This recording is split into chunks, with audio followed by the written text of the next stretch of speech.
आज दो आयात है मेरे सामने इस मौका पर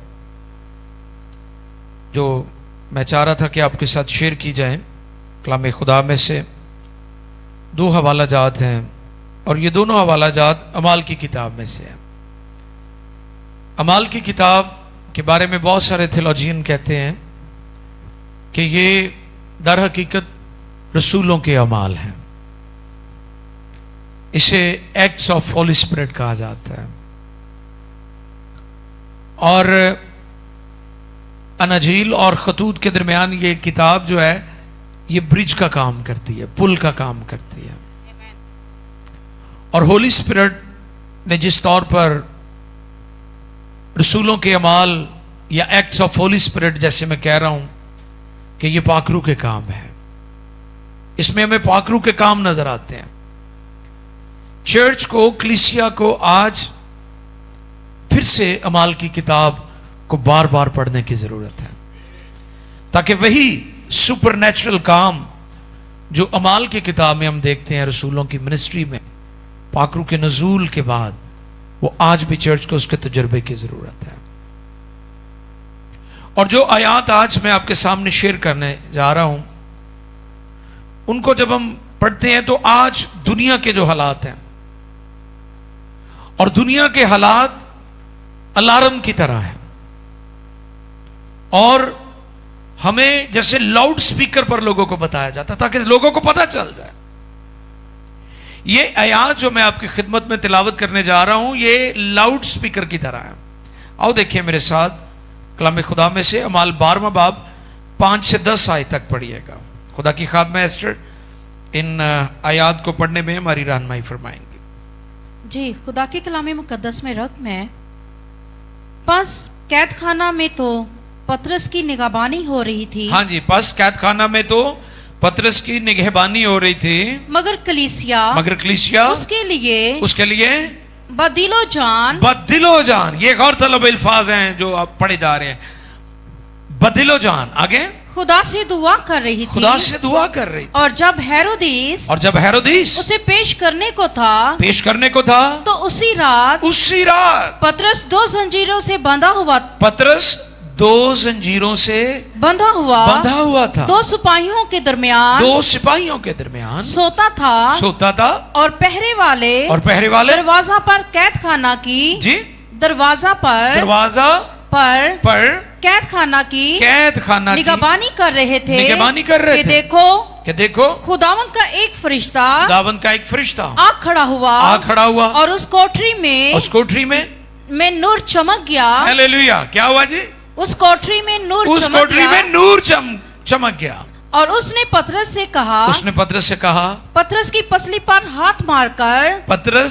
पसली पर हाथ मारकर गहरी नींद सोया होगा ना जी। आगे उसे जगाया और कहा कि जल्द उठ। और जंजीरें उसके हाथों में से खुल पड़ी। वाह, जंजीरें उसके हाथों में से खुल पड़ी। फिर फरिश्ता ने उससे कहा कमर बांध और अपनी जूती पहन ले। उसने ऐसा ही किया।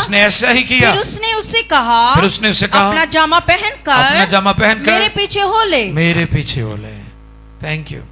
वाह, पाक कलाम के पढ़े, सुने, समझे और कबूल किए जाने पर खुदावंद की बरकत। आमीन।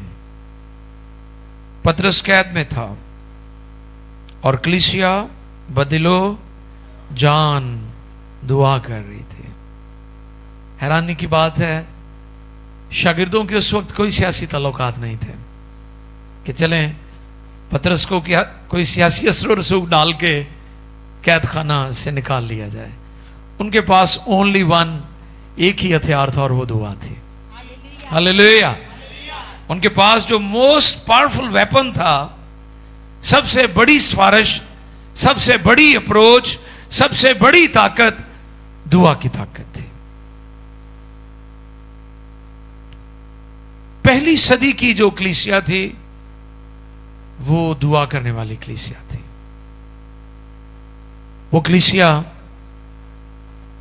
नहीं थी जो आज की कलीसिया है, लेट आने वाली कलीसिया।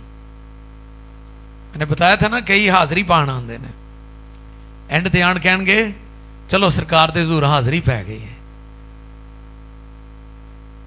लेट आने वाली कलीसिया नहीं थी, दुआ करने वाली कलीसिया थी। पहली कलीसिया सोने वाली कलीसिया भी नहीं थी। कई इबादत भी सुते होंगे ने, मैंने देखा बहुत सारी इबादतों में, और कई गैर हाजिर भी होंगे ने इबादत। कईयों से पूछा कितने कितने सोने के लिए आए हैं, तो सारे हाथ खड़े कर देंगे, पता नहीं होता की पूछे है। पहली कलीसिया दुआ करने वाली कलीसिया थी, लेट आने वाली कलीसिया नहीं थी।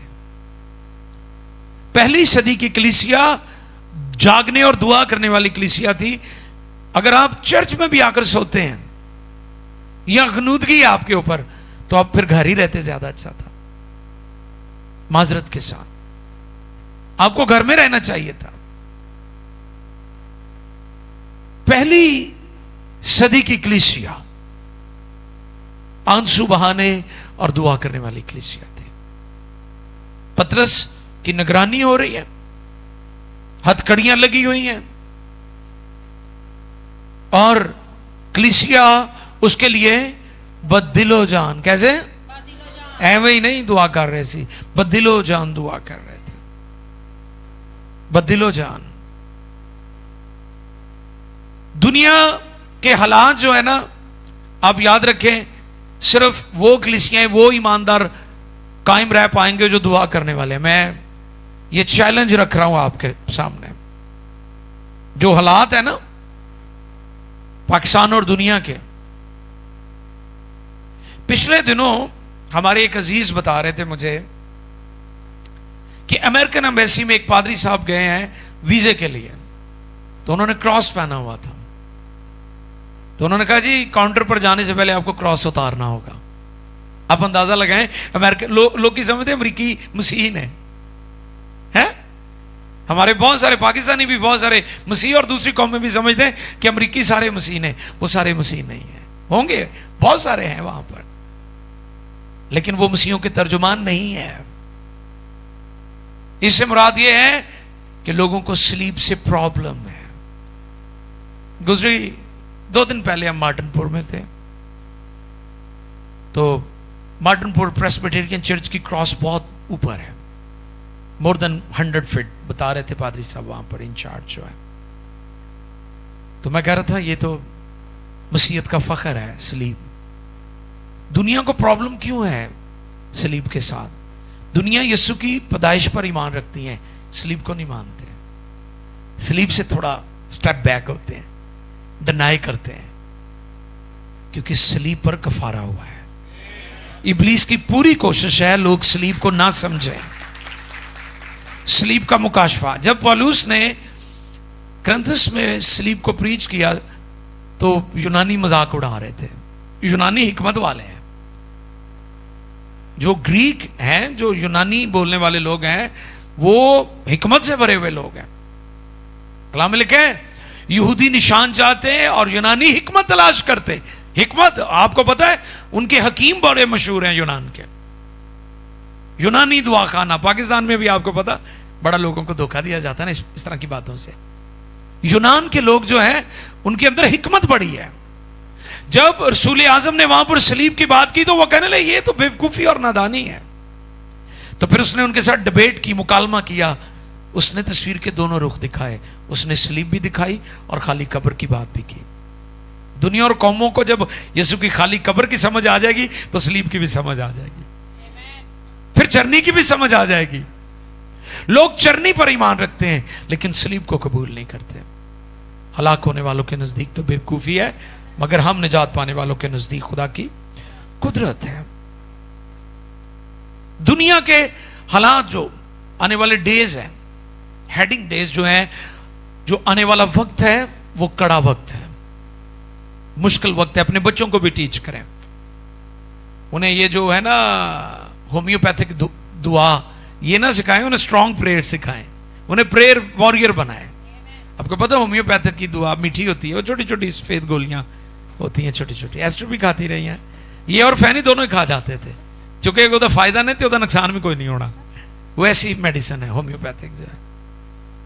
तो कईयों ने तो दुआ भी उनकी होम्योपैथिक दुआ ही है। ये दुआएं रिवाइवल नहीं लाएंगी, आपको स्ट्रॉन्ग प्रेयर्स की जरूरत है। वो बदिलो जान दुआ कर रहे थे, उनके पास कोई सियासी सोर्स नहीं था लेकिन दुआ का सोर्स था।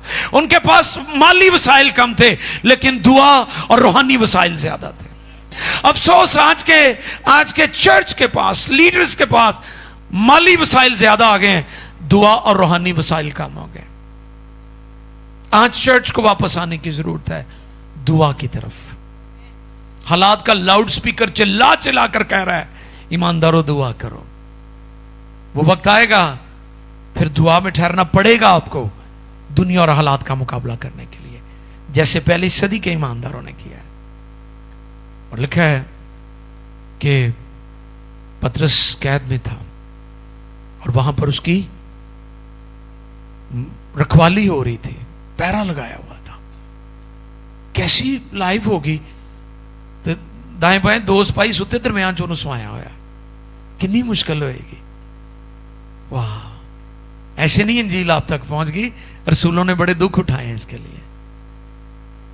दो सिपाही बीच में वो सोया हुआ है और फिर खुदा का फरिश्ता वहां पर गया है, उसकी पसली से उसे हिलाया है। डीप सोया होगा ना, उठ जवान जुत्ती पा, अपने कपड़े शपड़े सेट कर, कमर कस। रात के वक्त, रात को जेलें खुल गई। हालेलुया, ये खुदा ने जेलें खोली हैं क्योंकि खुदा उनकी सिफारिश थी। दुआ उनके पास हथियार था, दुआ उनका सोर्स था। इसलिए हमारा बोझ है कि तमाम चर्चेस दुआ रोजे की तहरीक को अपनी इबादत और अपनी जिंदगी का हिस्सा बनाए। और फिर एक और हवाला, अमाल चौथे बाब की 29 से 31 तक, 29 अप टू 31, 29वीं आयत से 31वीं आयत तक। ये दो हवाला जात आज मेरे सामने थे जो मैं चाह रहा था आप तक और नाजरीन तक पहुंचे। जी रिपीट करते चलो। अमाल की किताब चौथा बाब 29वीं आयत 29। अब ए खुदावन उनकी धमकियों को देख। हाँ, उनको धमकियां रसूलों को लगाते थे ना, तुम छड़ना नहीं गा। ते रसूलों ने उन्होंने कहा सी भी नहीं तुहानू छड़ना, उन्होंने खुदा ने भी कहा, क्या कहा? ए खुदा, अब ए खुदावन उनकी धमकियों को और अपने बंदों को ये तौफीक दे कि वो तेरा कलाम कमाल दलेरी के साथ सुनाए और तू अपना हाथ शिफा देने को बढ़ा और तेरा पाक खादिम यीशु के नाम से मौजज़े और अजीब काम ज़हूर में आए जब वो दुआ कर चुके। ये गौर तलब है, वाइटल हिस्सा है इस आयत का। जब वो दुआ कर चुके तो जिस मकान में जमा थे वो हिल गया और वो सब रूहुल कुद्दस से भर गए। हालेलुया, वो सब रूहुल कुद्दस से भर गए और खुदा का कलाम दलेरी से सुनाते रहे। हमने जो वाइटल रोल था उसको निकाल ही दिया और वो दुआ का रोल है। चर्च का जो वाइटल रोल है स्पिरिचुअल, रूहानी दुनिया में, स्पिरिचुअल आलम में, स्पिरिचुअल रैम में, वो दुआ है। और दुआ वाइटल रोल अदा करती है। उन्होंने उनकी धमकियों का किसी अदालत में जाकर मुकाबला नहीं किया, उन्होंने खुदा की हुजूरी में मुकाबला किया। ठीक है, उन्होंने सताने वालों की जाके मिन्नतें नहीं की सानू ना सताओ। उन्होंने खुदा को कहा, खुदा इनकी धमकियों को देख और अपने लोगों पर भी निगाह कर, हमारा भरोसा तो तुझ पर है। आज के ईमानदारों के लिए बड़ी खास बात है। छोटी जी धमकी होवे ते मुल्क छड़ के दौड़ जाते हैं, ते बाहर जाके कहते साडी जाना नू खतरा है। ते जिन्हां नू खतरा वो बेचारे इत्थे ही ने। आम लोग वो कहां जा सकते हैं? जब को माल पानी हो दौड़ जाता, कहता मेरी जान को खतरा है वहां पर। उन्होंने कहा खुदा वो हमें धमकियां देते हैं लेकिन तेरा कलाम हम दिलेरी से ही सुनाना चाहते हैं। हम धमकियों की वजह से अपने मैसेज को तब्दील नहीं करेंगे, हम मुनादी करना बंद नहीं करेंगे, हम दुआ करना, प्रशिश करना बंद नहीं करेंगे। और फिर लिखा है कि जब वो दुआ कर चुके तो जिस मकान में वो थे वो मकान, इसकी जरूरत है। इस तरह की दुआओं की जरूरत है। इस तरह के दुआया सूरमाओं की जरूरत है। ईमानदारों और चर्च की जरूरत है कि उनकी दुआओं से खुदा मकानों को हिला दे, शहरों को हिला दे, मुल्कों को हिला दे और दुनिया में तब्दीली आए। इसलिए हम आपको मोटिवेट करते हैं कि be a prayer warrior, become a prayer warrior. यीशु ने अपने शागिर्दों को सिर्फ दुआ करना सिखाई थी। मुनादी व्यापी करनी शुरू हो गए सन, मौजे व्यापी होना शुरू हो गए सन, बदरूआ व्यापी निकलनियां शुरू हो गई। उन्होंने जी गल सीखी सी वो सिर्फ दुआ सी।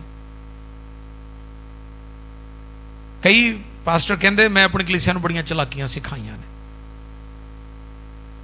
कह बड़ी चलाक कलीसिया, वो पादरी ने भी चलाकी दिखा देंगे ने कि तू साढ़े पिंडों निकल। ऐसे भी होता है।